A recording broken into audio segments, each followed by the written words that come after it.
आज हम लोग केमिस्ट्री के चैप्टर में एटॉमिक स्ट्रक्चर एक टॉपिक आपका है जो कि 11th 12th और सीबीएसई या एसएससी बोर्ड के सभी बच्चों के लिए बहुत ही इम्पोर्टेंट है। इसमें से क्वेश्चन कंपटीशन लेवल पे भी आपसे पूछे जाएंगे और टू द पॉइंट एक एक पॉइंट को इसमें वीडियो में पूरा क्लियर करने का प्रयास किया जाएगा और हम आशा करते हैं कि सभी बच्चों के लिए बहुत ही इम्पोर्टेंट वीडियो साबित होगा।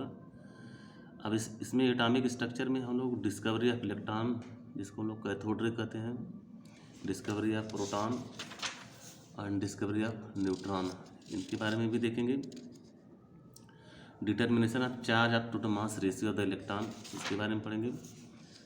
चार्ज ऑन द इलेक्ट्रॉन, इसके बारे में सीखेंगे। एनोड रे, कैनाल रे, origin of cathode ray and the canal ray, discovery of proton and radioactivity। Actually हम लोग पहले से भी मालूम है कि जो तीन आपके मोस्टली इम्पोर्टेंट पार्टिकल है, इलेक्ट्रॉन, प्रोटॉन एंड न्यूट्रॉन। और इलेक्ट्रॉन पे आपका माइनस चार्ज होता है, प्रोटॉन पे आपका पॉजिटिव चार्ज और न्यूट्रॉन पे कोई भी चार्ज नहीं होता है, जिसको हम लोग आवेशहीन भी कहते हैं। किसी भी न्यूक्लियस में, किसी भी नाभिक में प्रोटॉन और न्यूट्रॉन कंबाइंड रूप से न्यूक्लियस में सम्मिलित होने के कारण इसको हम लोग न्यूक्लियन भी कहते हैं। और न्यूक्लियन के सराउंडिंग डिफरेंट सेल में, के सेल में, एल सेल में, एम सेल में इलेक्ट्रॉन रिवॉल्व करते हैं। इलेक्ट्रॉन पे माइनस चार्ज होता है और प्रोटॉन पे प्लस चार्ज, न्यूट्रॉन पे कोई चार्ज नहीं होता है।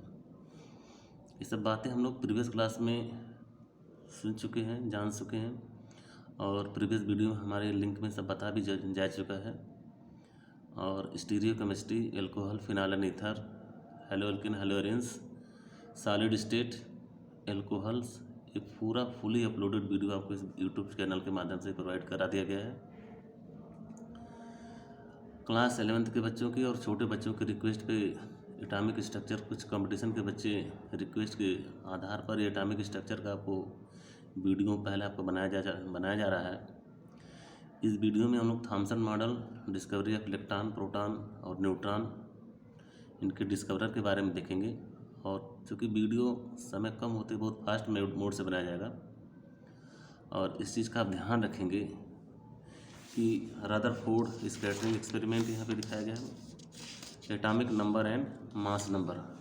तो discovery of electron, proton and neutron, ये लोग प्रीवियस चैप्टर में हम लोग इसको देख भी चुके हैं। यहाँ पे हम लोग atomic number and mass number के बारे में हम लोग पढ़ेंगे। किसी भी एटम का जो रिप्रेजेंटेशन है उसमें एटॉमिक नंबर, एटॉमिक मास को साथ में रिप्रेजेंट किया जाता है और साथ में रिप्रेजेंट करने के कारण उसका एक निर्धारित सिंबल है और इस सिंबल को हम लोग दिखाते हैं। उसकी सिंबल के नीचे हम लोग एटॉमिक नंबर, जिसको नंबर ऑफ प्रोटॉन भी बोलते हैं, नंबर ऑफ इलेक्ट्रॉन भी बोलते हैं, और उस एलिमेंट के सिंबल के ऊपर, जिसको हम लोग एटॉमिक मास भी बोलते हैं, मास नंबर भी बोलते हैं और एटॉमिक वेट भी बोलते हैं। और एटम और एटम हम combined to each other to form molecule, ये सब हम लोग प्रीवियस वीडियो में या प्रीवियस क्लास में हम लोग ऑलरेडी पढ़ भी चुके हैं। क्योंकि वीडियो बहुत फास्ट मोड में बनाया जाएगा, क्योंकि कंपटीशन के दृष्टि से भी बनाया जा रहा है। 12th में आईसीएससी, सीबीएसई, 11th के बच्चों के लिए, बीएससी बीएचयू एंट्रेंस के लिए, नीट के लिए, आईआईटी मेडिकल के जो फाउंडेशन के बच्चे के लिए, सबके लिए वीडियो ध्यान में रखते हुए बनाया जा रहा है। इसलिए वीडियो को फास्ट करना मेरी मजबूरी है और इस कारण हम लोग थोड़ा सा कार्यक्रम स्टार्ट करते हैं और इस चैप्टर को हम लोग स्टार्टिंग से देखते हैं।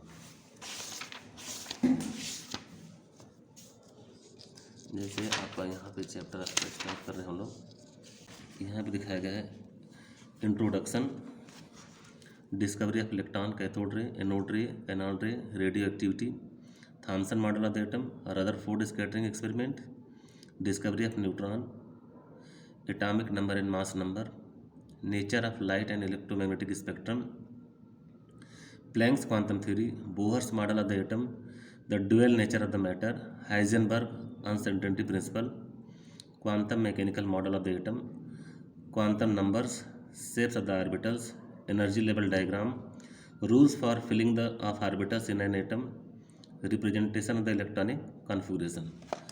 अब यहाँ पे हम लोग देखते हैं एटॉमिक स्ट्रक्चर की डिस्कवरी ऑफ इलेक्ट्रॉन, जिसको हम लोग कैथोड रे भी बोलते हैं। यहाँ पे डिस्कवरी ऑफ इलेक्ट्रॉन में सबसे पहले एक्सपेरिमेंटल डाटा में हम लोग देखते हैं, जो एक्सपेरिमेंट इसका दिखाया गया है। इस एक्सपेरिमेंट में हम लोग देखते हैं, यहाँ पे आपका एक कैथोड रे है, यहाँ पे हाई वोल्टेज से इसको कनेक्ट किया गया है, और यहाँ पे कैथोड रे जिसको हम लोग माइनस प्लेट से, और एनोड रे जिसको हम लोग प्लस प्लेट से यहाँ दिखाया गया है। ये वैक्यूम पंप है, गैस एट लो टेम्परेचर पे दिखाया गया, और यहाँ पे माइनस चार्ज से आपका electron gas at low pressure पे यहाँ पे मूवमेंट दिखाई दे रहा है। प्रॉपर्टी ऑफ कैथोड रे को जिसको हम लोग इलेक्ट्रॉन भी बोलते हैं, cathode ray possess the following property. पहले प्रॉपर्टी क्या है, it travel in straight line. देखो यहाँ पे एक सीधी रेखा में चलती है cathode ray. An object place in the path of the cathode ray cast a sharp shadow. यहाँ पे देखो शार्प शैडो हमको दिखाई भी दे रहा है। It show that the cathode रे travel in the straight line है, और इस शैडो से हमको रिप्रेजेंट हो रहा है कि जो कैथोड रे होती हैं वो स्ट्रेट लाइन में चलती हैं। हीटिंग इफेक्ट में cathode ray are focused on a thin metal foil, it gets heated up to the incandescence. Third कह रहा है cathode ray consist of the material particle. ये मटेरियल पार्टिकल है, इसको हम लोग एक्सपेरिमेंट से देखे भी हैं।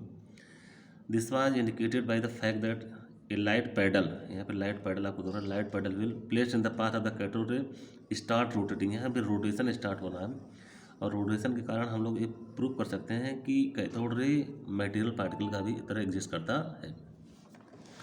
यहाँ पे effect of the electric field में, इफेक्ट ऑफ इलेक्ट्रिक फील्ड में हम लोग देखेंगे जो इलेक्ट्रिक फील्ड का यहाँ पे इफेक्ट दिखाया गया है। इस इफेक्ट में when electric field is applied to the stream of the cathode ray they get deflected toward the positive plate. ये पॉजिटिव प्लेट की तरफ डिफ्लेक्ट हो जाते हैं। इस तरह से शो करते हैं कि इसके ऊपर क्या है, नेगेटिव चार्ज। किसी भी पार्टिकल की किसी भी चार्ज के ऊपर अट्रैक्शन ये डिपेंड करता है कि उसके ऊपर नेचर क्या है, उसके ऊपर चार्ज क्या है। प्लस चार्ज हमेशा माइनस चार्ज की तरफ अट्रैक्ट होगा, और माइनस चार्ज हमेशा प्लस चार्ज की तरफ अट्रैक्ट होगा। तो यहाँ पॉजिटिव प्लेट की तरफ इसके झुकाव होने का मतलब कि इलेक्ट्रॉन पे आपका माइनस चार्ज होता है। यहाँ पे फ्लोरोसेंट स्क्रीन आपको दिखाई गई है, फ्लोरोसेंट स्क्रीन है, वैक्यूम आपका पंप है, ये प्लस एंड माइनस चार्ज आपको दिखाएगा। फिफ्थ इसकी प्रॉपर्टी कहता है effect of the magnetic field. Magnetic field is applied perpendicular to the path of the cathode ray, they get deflected in the direction expected for the negative particle, this further confirm that the cathode ray are the negatively charge. ये proof हो गया यहाँ से। तो vacuum में जो cathode ray यहाँ जा रहे हैं, जो डिफ्लेक्शन के कारण हम लोग देख रहे हैं, ये नॉर्थ साउथ आपका एक मैग्नेट लगा हुआ है, यहाँ पे फ्लोरोसेंट आपकी स्क्रीन दिखाई दे रही है, और इस तरह से प्रूफ होगा कि जो मैग्नेटिक फील्ड है, मैग्नेटिक फील्ड में कैसे इसका डिफ्लेक्शन आपको देखने को मिलता है। सिक्स कह रहे हैं on striking against the walls of the discharge tube cathode ray produces the faint greenish fluorescence. या फेंट ग्रीनिश फ्लोरोसेंस का मतलब यहाँ पे दिखाया गया है, cathode ray ionizes the gas through which they pass. ये गैस को आयनाइज कर देते हैं, मतलब उसको पॉजिटिव और नेगेटिव पार्ट में तोड़ देते हैं। इसका मतलब चार्ज पार्टिकल है तो चार्ज पार्टिकल में डिवाइड कर सकते हैं। Cathode ray produces x ray when they are made to fall on the metal such as the tungsten, copper. Ninth कह रहा है they can penetrate through the thin metal foil. वो thin metal foil को उसमें से पार जा सकते हैं, उनके पार निकल सकते हैं। टेंथ पॉइंट आपका वेरी वेरी इंपॉर्टेंट पॉइंट है, इसको point to be noted, the charge to mass ratio, E:M इसको हम लोग बोलते हैं, बहुत ही इंपॉर्टेंट है, पेपर में इससे न्यूमेरिकल पूछे जाते हैं। The charge to the mass ratio of the particle in the cathode ray is independent of the nature of the gas taken in the discharge of the nature of the cathode. अब इसको हम लोग कैसे करें, determination of the charge to the mass ratio, E:M very very important है। यहाँ पे J Thomson ने जो उसको दिया था deflection cathode ray under the simultaneous application the electric magnetic field. अब यहाँ पे हम देखें value of the E:M was found to be 1.76 × 10⁸ coulombs per gram. The E:M ratio for the particle in the cathode ray was found to be same irrespective of the nature of the cathode. अब इस तरह से हम लोग देखते हैं यहाँ पे E:M के रूप में, यहाँ पे आपको एक्सपेरिमेंटल डाटा दिखाया भी गया है। चार्ज ऑन इलेक्ट्रॉन, इलेक्ट्रॉन पे आपके माइनस चार्ज होते हैं, और उस पर जो चार्ज होता है कितना होता है 1.6 × 10⁻⁹ कूलम का, ये आपका चार्ज होता है, कूलम्स का ये चार्ज होता है। Mass of the electron, mass of the electron कितना होता है 9.1 × 10⁻31 kilogram per electron. Electron is a fundamental particle of the atom carrying 1 unit negative charge and having mass nearly equal to 1/10⁻⁷ 1837 1/1837 1837 of the mass of the atom of the hydrogen. ये paper में कई बार आपसे पूछा जाता है, competition में भी इसको पूछते हैं कि इसके इलेक्ट्रॉन कितने कंपेरिजन में किया जाता है। An electron is fundamental particle of the atom carrying 1 unit negative charge and having mass nearly equal to 1/1 1837 of the mass of the atom of the hydrogen. Hydrogen के एटम का 1/1837वां भाग होते हैं।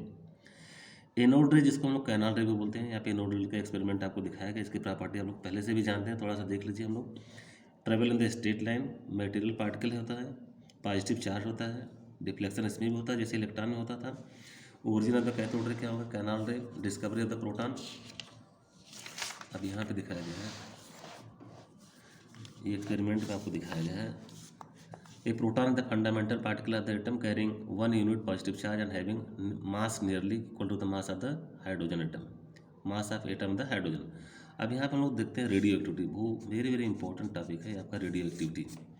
रेडियो एक्टिविटी में देखा गया है, रेडियो एक्टिविटी आपका सबस्टेंस रखा गया है और लेड का एक ब्लॉक है और इसमें 3 रेज हमको दिखाई गया, अल्फा रेज, बीटा रेज और गामा रेज। अब यहाँ पे हम लोग देखते हैं अल्फा बीटा गामा रेज होती क्या है। अल्फा रेज होता है हीलियम का नाभिक होता है, न्यूक्लियस ऑफ हीलियम इसको हम लोग बोल सकते हैं। Property alpha rays, beta rays and gamma rays की क्या होती है। मास में देखते हैं अल्फा रेज का मास 6.67 इंटू 10⁻27 kg या 4 mu बोलते हैं, जिसको हम लोग लिखते हैं एटॉमिक मास यूनिट। और बीटा रेज का 9.11 into 10⁻31 kg। Gamma rays negligible होता है, चार्ज इस पर +2 यूनिट का होता है। चूँकि चार्ज जो हम लोग देखते हैं, चार्ज के मैटर में हम लोग पहले देखते हैं कि चार्ज जो अल्फा पार्टिकल होते क्या है, ये आपका इसको हम रिप्रेजेंट करते हैं 2He4 से। इसको हम दिखाते हैं 2He4, ये हीलियम है। हीलियम का जो न्यूक्लियस होता है इसी को हम लोग अल्फा पार्टिकल, इसके न्यूक्लियस, ये alpha particles means nucleus of helium, nucleus of helium atom. और हीलियम क्या होता है 2He4, एटॉमिक मास होता है, एटॉमिक नंबर। तो अल्फा पार्टिकल क्या होता है +2 चार्ज होता है। बीटा पार्टिकल को इसको हम लोग -1, इसको हम लोग लिखते हैं -1E0, ये आपका बीटा पार्टिकल एक इलेक्ट्रॉन हो गया। गामा पे कोई चार्ज नहीं होता, गामा रेज पे कोई चार्ज नहीं होता। अब यहाँ पे देखते हैं वेलोसिटी क्या होती है। चार्ज आपका +2 यूनिट, बीटा रेज की चार्ज आपका -1 यूनिट और गामा रेज पे क्या होता है न्यूट्रल होता है, जिसको हम लोग 0 भी दिखाते हैं। आइडेंटिटी क्या है, हीलियम का न्यूक्लियस होता है, ये हीलियम का न्यूक्लियस होता है जिसके ऊपर +2 चार्ज होता है। और बीटा रेज एक इलेक्ट्रॉन होता है, जिसको इलेक्ट्रॉन को हम लोग बीटा रेज बोलते हैं। गामा रेज क्या है, हाई एनर्जी रेडिएशन है। वेलोसिटी क्या है, नियरली 1/10 ऑफ द लाइट होती है अल्फा रेज की। इनकी जो वेलोसिटी होती है वो अल्फा रेज की 1/10 टाइम होती है। और बीटा रेज की 3 × 10⁻10 सेंटीमीटर पर सेकंड है। और सेम एज द लाइट, यहाँ वेलोसिटी, लाइट की जो वेलोसिटी होगी वही गामा रेज की वेलोसिटी है। Effect of electric field deflected towards the negative plate, चूँकि पॉजिटिव चार्ज इनके पास है तो नेगेटिव प्लेट की तरफ डिफ्लेक्ट होंगे।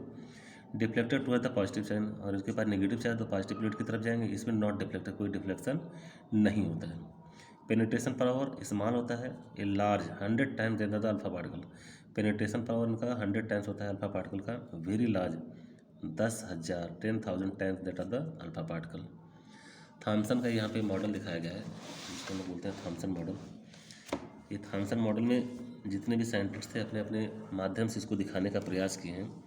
थॉमसन ने क्या दिखाया था, यहाँ पे ये इलेक्ट्रॉन जो दिखा रहा है, once it was known that the atom contains electron and proton, यहाँ पे इलेक्ट्रॉन प्रोटॉन की कंसिस्टेंस दिखा रहा है। Was to know these are arrange in the atom, Thomson was the first to propose a detail model of the atom. He propose that atom consist of a uniform sphere of the positive electricity in which the electrons are distributed more or less uniformly. This model of the atom is known as the Plum-Pudding model, इसको plum pudding model के नाम से भी जानता है। Rutherford का experimental model हम लोग पहले से भी जान चुके हैं सर। अल्फा पार्टिकल से जब इसके ऊपर हम लोग स्कैटरिंग कराते हैं तो देखते हैं most of the alpha particle nearly 99% passes through the gold foil undeflected. 99% undeflected, उन्होंने बिना किसी रुकावट के जैसे उनको भेजा गया सीधे वापस निकल गए। सीधे वापस जाने का मतलब कि एटम का मोस्टली पार्ट 99% पास क्या है, खोखला है, वैकेंट है, खाली है। Some of the alpha particle were deflected by small angle. और कुछ अल्फा पार्टिकल जो होते हैं जो न्यूक्लियस के नज़दीक आ रहे थे अल्फा पार्टिकल, उसमें थोड़ा बहुत डिफ्लेक्शन देखने को मिला। इसका मतलब कि जो ज़्यादा आपका मास का डेंसिटी है, जो इलेक्ट्रॉन की डेंसिटी है, वो आपका मोस्टली न्यूक्लियस की तरफ ही है। A few particle in about 10⁶ were either deflected by a very large angle or with the actual reflected back along their path. 10⁶ में मतलब 10 लाख लोगों में, 10 lakhs में एक पार्टिकल ऐसा था जो कि जिस रास्ते पे गया और उसी रास्ते पे वापस आ गया।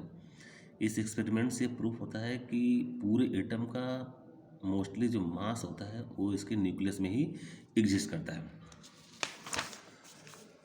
Rutherford nuclear model of the atom, most of the mass and all positive charge of the electron is concentrated in very small reason called the nucleus. इसको हम लोग न्यूक्लियस कहते हैं। ज़्यादा से ज़्यादा उसका मास पूरे न्यूक्लियस में कंटेन होने के कारण इसको हम लोग न्यूक्लियस कहते हैं। अब यहाँ पे कह रहा है size of the nucleus is extremely small. जो न्यूक्लियस की साइज होती है बहुत ही छोटी होती है as compare to the size of the atom. Atom की साइज से न्यूक्लियस की साइज जो होती है बहुत ही छोटी होती है। Radius of the nucleus is about order का 10⁻13 सेंटीमीटर। बहुत बार आपसे पेपर में पूछा जा चुका है। एटम का जो रेडियस है 10⁻13 सेंटीमीटर आपका होता है। Whereas radius of the atom है ज़्यादा, और एटम का जो रेडियस होता है 10⁻8 सेंटीमीटर। मीन्स 8 में कितना आपका 8, 9, 10, 11, 12, 13 मतलब लगभग 10 लाख गुना, 1 लाख गुना जो न्यूक्लियस होता है वो छोटा होता है पूरे एटम से।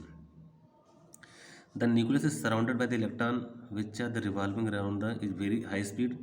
The electrostatic force of the attraction between the electrons and the nucleus is balanced by the centrifugal force acting on the revolving electron. Most important है कौन सा फोर्स है जिसके कारण वो एक दूसरे से बैलेंस होते हैं, तो उसको हम लोग बोलते हैं centrifugal force.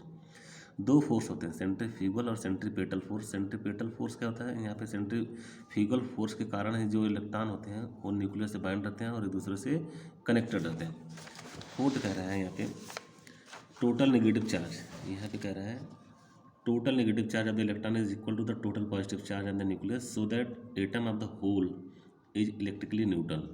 Most of the space inside an atom is empty. Discovery of neutron की डिस्कवरी के सबसे पहले हम लोग रिएक्शन देखते हैं। यहाँ पे रिएक्शन के थ्रू हम लोग थोड़ा समझेंगे। देखिए लिखा है 4B9, यहाँ पे लिखा गया आपका 4B9, और यहाँ से इसका हम लोग अल्फा पार्टिकल से रिएक्शन करा रहे हैं। अल्फा पार्टिकल मतलब हीलियम से 2He4। 4Be9 मतलब एटॉमिक नंबर 4 है और एटॉमिक मास 9 है बेरिलियम का। इसका रिएक्शन जब 2He4 से कराते हैं तो हमारा प्रोडक्ट क्या बनता है 6C12 कार्बन बन जाएगा और प्लस क्या बन जाएगा 0N1, जिसको हम लोग बोलते हैं न्यूट्रॉन। इसको बोलते हैं न्यूट्रॉन, और यहाँ पर क्या होगा कार्बन।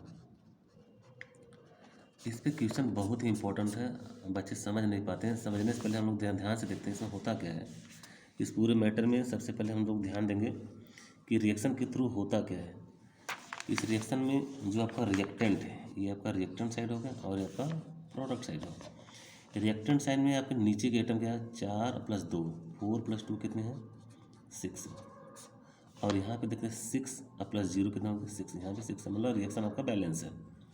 ऊपर में देखते हैं 9 + 4 कितना 13, 12 + 1 कितना हो गया 13। तो यहाँ पे इस रिएक्शन से हम लोग क्या देखते हैं, जब बेरिलियम का रिएक्शन अल्फा पार्टिकल से होता है तो कार्बन बनता है और न्यूट्रॉन का आपका जनरेशन होता है। इस तरह से हम लोग रिएक्शन को बैलेंस करना सीखेंगे। अब हम लोग देखेंगे atomic number and the mass number. Atomic number है मास नंबर, एटॉमिक नंबर है नंबर और मास नंबर। मास नंबर जैसे आपको दिखे 6C12, इस सिंबल में जो नीचे लिखा होता है इसको हम लोग बोलते हैं number of electron. Number of electrons इसको बोलते हैं, और इसको हम लोग नंबर ऑफ प्रोटॉन्स बोलते हैं, नंबर ऑफ प्रोटॉन्स। और इसको हम लोग एटॉमिक नंबर के भी नाम से जानते हैं, जिसको हम लोग कहते हैं एटॉमिक नंबर। एटॉमिक नंबर जो ऊपर के सिंबल होते हैं इसको हम लोग बोलते हैं मास नंबर। मास नंबर या हम लोग इसको बोलते हैं एटॉमिक मास। एटॉमिक मास, और इसको हम लोग रिप्रेजेंट करते हैं ए से, कैपिटल ए से, और इसको हम लोग रिप्रेजेंट करते हैं कैपिटल जेड से। इनके बीच में जो रिलेशन होता है वो इक्वल टू होता है A equal to Z plus N, where A is your atomic number, where A is your atomic number, atomic mass and Z is your atomic number, Z is your atomic number and N is your number of neutrons, number of neutrons. तो इस तरह से हम लोग उनके बीच में relation देखते हैं और रिलेशन के थ्रू हम लोग सीखने की कोशिश करेंगे कि किसी भी एटम में इलेक्ट्रॉन, प्रोटॉन और न्यूट्रॉन का जनरेशन हम लोग कैसे करेंगे। और यहाँ पे हम लोग सीखेंगे, सबसे पहले हम लोग देखेंगे कि जो इलेक्ट्रॉन का जनरेशन होता है इलेक्ट्रॉन हम लोग कैसे लिखते हैं। और यहाँ पे हम लोग देखेंगे जैसे 6C12 इस केस में ये आपके इलेक्ट्रॉन आपके हो गए 6, प्रोटॉन हो गया आपके 6 और न्यूट्रॉन जब टॉप से बॉटम को हटाते हैं तो क्या मिलता है, न्यूट्रॉन 6 हो जाएगा। क्योंकि रिलेशन हमको मालूम है कितना होता है, A equal to Z plus N, A equal to Z plus N, Z equal to कितना हो जाएगा A minus N and N equal to कितना हो जाएगा ए माइनस जेड। ये 3 रिलेशन से हम लोग इलेक्ट्रॉन, प्रोटॉन, न्यूट्रॉन कैलकुलेट कर सकते हैं। अब यहाँ पे 6C12 मीन्स जब इसका इलेक्ट्रॉनिक कॉन्फ़िगरेशन करेंगे इलेक्ट्रॉन कितना हो 2n4 हो जाएगा, means 1s2 2s2 and 2p2, ये कार्बन का इलेक्ट्रॉनिक कॉन्फ़िगरेशन हो गया। इनका एटॉमिक स्ट्रक्चर क्या होगा, एटॉमिक स्ट्रक्चर में न्यूक्लियस में क्या होता है, प्रोटॉन होते हैं और न्यूट्रॉन होते हैं। इसमें 2 सेल में इलेक्ट्रॉन है आपका, के सेल में एल सेल में, के सेल में आपके 2 इलेक्ट्रॉन होंगे, एल सेल में आपके 4 इलेक्ट्रॉन होंगे। इस तरह से ये इलेक्ट्रॉन स्ट्रक्चर होगा। किसी भी एटम के ऊपर पॉजिटिव चार्ज, जैसे आपका NaCl हो गया, NaCl जिसको हम लोग बोलते हैं सोडियम क्लोराइड, इसका नाम है सोडियम क्लोराइड, सोडियम क्लोराइड, जिसको हम लोग कॉमन साल्ट के भी नाम से जानते हैं, इसको बोलते हैं कॉमन साल्ट, कॉमन साल्ट। अब इनका एग्जिस्टेंस या इनकी स्टेबिलिटी कैसे बनती है, सबसे पहले हम लोग देखेंगे NaCl when ionised two gives Na positive and plus Cl negative. यहाँ पे इलेक्ट्रॉनिक कॉन्फ़िगरेशन के क्रम में Na पॉजिटिव जैसे Na आपका 11 Na23 मीन्स इलेक्ट्रॉन आपका 11 हो गया, प्रोटॉन आपका 11 हो गया और न्यूट्रॉन मीन्स 12 हो गया। ऊपर में से नीचे को घटाएंगे तो हम लोग न्यूट्रॉन पा जाएंगे। Na के ऊपर पॉजिटिव चार्ज आने का मतलब इसमें इलेक्ट्रॉन की कमी होगी, प्रोटॉन और न्यूट्रॉन पे कोई प्रभाव पड़ने वाला नहीं है, क्योंकि पॉजिटिव चार्ज दिखा रहा है कि इसमें से एक इलेक्ट्रॉन आपका आउटर मोस्ट सेल से बाहर जा चुका है। तो यहाँ पे इलेक्ट्रॉन आपके 10 हो जाएंगे, प्रोटॉन आपका 11 ही रहेगा और न्यूट्रॉन आपका 12 रहेगा। मोस्ट इंपॉर्टेंट इस तरह के क्वेश्चन बहुत ही पूछे जाते हैं।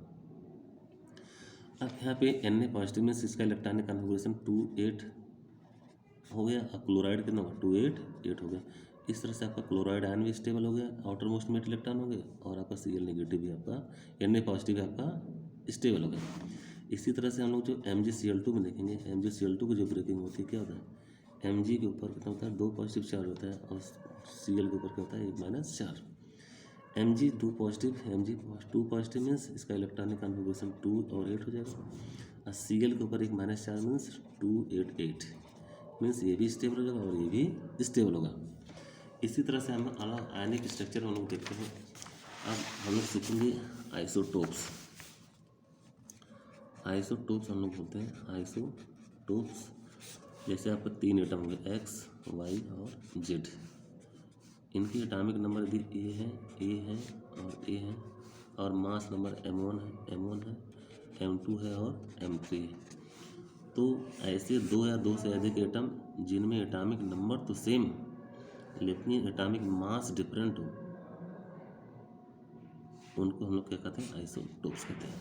अब आइसोटोप्स में जैसे आपको ये हाइड्रोजन के 3 आइसोटोप्स होते हैं, जिसको हम लोग बोलते हैं प्रोटियम, ड्यूटेरियम और ट्राइटियम, जिसको हम लोग 1H1, 1H2 और 1H3 के नाम से जानते हैं। तो इस ट्राइटियम जो है आपका आइसोटोप है रेडियो एलिमेंट का, हाइड्रोजन का, ये रेडियो एक्टिव है, वेरी वेरी इंपॉर्टेंट, क्योंकि इसमें N/P का जो रेशियो है ग्रेटर देन 1.5 है, क्योंकि N इक्वल टू कितना होता है न्यूट्रॉन इसमें 2 है और आपका प्रोटॉन इसमें 1 है, तो n/p मीन्स कितना होगा 2/1 = 2। तो ये रेडियो एक्टिव एलिमेंट है। प्रोटियम में एक भी न्यूट्रॉन नहीं होता, क्योंकि इलेक्ट्रॉन तो आपके एक हो गए, इलेक्ट्रॉन आपका 1 इलेक्ट्रॉन हो गया, प्रोटॉन आपका 1 प्रोटॉन हो गया। लेकिन न्यूट्रॉन जब टॉप से बॉटम को हम घटाएंगे 1 में से 1, तो न्यूट्रॉन इक्वल 0। ये पहला आइटम है जिसमें न्यूट्रॉन है ही नहीं। इस तरह से हम लोग रिप्रेजेंटेशन करेंगे और इसके बाद हम लोग कल के लेक्चर में सीखेंगे आइसोबार्स, आइसोस्टर और डिफरेंट टाइप के डायस्टर्स, इनके बारे में हम लोग डिटेल में सीखेंगे। तब तक के लिए बहुत बहुत धन्यवाद।